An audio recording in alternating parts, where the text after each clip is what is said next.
某一天，走在路上的魏长泽被一块从天而降的石头砸到，意外收获月老系统。如此忠厚的艺人要如何开启助攻之路？手握剧本的魏长泽又该如何面对那些数不尽的阴谋诡计？魏长泽，等一下，这个人怎么是阿英？我亲自让我儿子断了袖。系统，你给我解释一下。系统，看看天，看看地，这大概是天意吧？您还是从了吧。背景设定：魏长泽身死前妻，意外收获系统，穿越时空，避免魏婴的那些悲剧，亲手送出小猪仔的一系列故事。正文开始啦，长泽哥哥，我们接下来去哪？藏色抱着小魏婴，稳稳地坐在驴背上，朝着身边的人问道。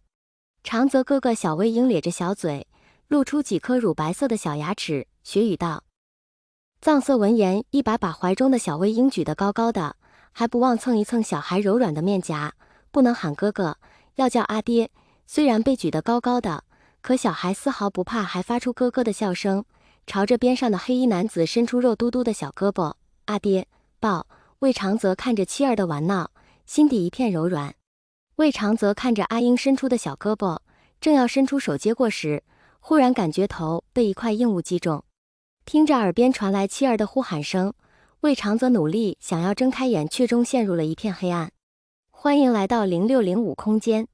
魏长泽醒来，发现自己身处在一间白色的地方，天空中悬浮着一本黑色封皮的书籍。陌生的环境使得魏长泽格外谨慎，因为不知对方的意图到底是什么。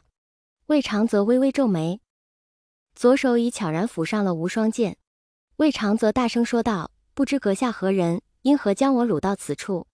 系统0605为您服务。你好，魏先生，这里月老服务系统，您已被系统选中，请您在时间内完成指定任务。清脆的声音从书中传来，魏长泽有点摸不清头脑，但也能从中窥得一二。自己是被人当工具了，只是不知是什么任务，若是有违道义，魏某就死也不会去做。什么任务？魏长泽问道。任务目标：帮助魏婴活过21岁，解决魏婴与蓝湛的矛盾危机，并完成道理仪式。话语间，空中悬浮的书籍缓缓来到魏长泽面前。随着系统的解说，魏长泽看到了魏婴的一生，步步杀机，处处陷阱，身边无一可信之人。魏婴终其一生就是一个可怜的悲剧，哀希望阿英平平安安长大。等一下，魏长泽的脸色骤然黑了下来，这是阿英以后会发生的事情。是的，系统似乎也没想到这人反应那么慢，气氛莫名的尴尬了一下。当自己软糯糯的孩子放到书中步步杀机的环境，魏长泽周身的气势凌冽了起来，周围的气压也低了下来。这就是魏先生您的任务目标，现在给您2个选项。第一个选项，您只能在魏婴碰到危机时出现，期间你可以使用系统协助功能。第二个，从蓝湛与魏婴相遇出现，后续危机独立解决，系统不会横加干涉。系统出手次数限定为3次，您只有1分钟的考虑时间。作为人父，魏长泽怎么忍心将阿英单独置于险境，是以魏长泽毫不犹豫选择了第2个选项。系统输送程序启动，已达到目的地姑苏采一镇，请宿主按时完成任务。对了，那我完成任务回去还是我来的时间吗？可会影响我的妻儿？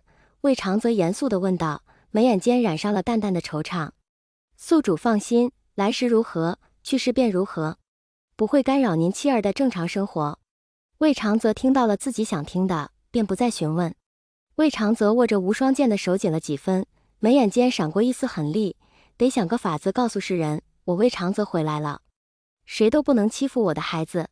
魏长泽远远地看了一下姑苏蓝氏，想了想，走入了一间客栈，叫来了小二上了一些菜。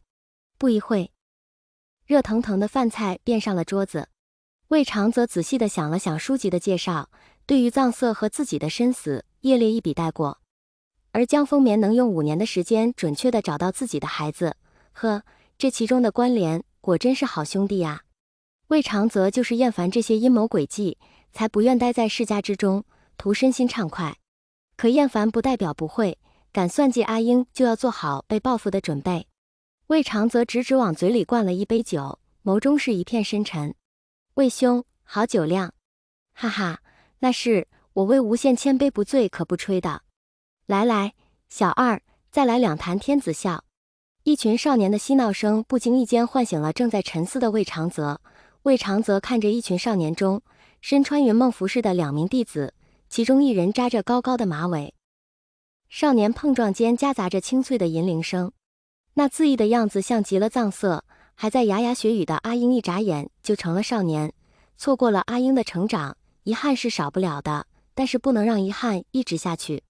小二，客官可还要点些什么？小二很快就来到了魏长泽身边，弯腰问道。魏长泽笑着摇了摇头，拿出1战银子，说道：“那周少年的酒钱我付了，麻烦小二转告那扎马尾的少年，喝酒伤身，让他少喝点。”好咧。小二掂了掂了银子，饭钱是足够了，尚有多。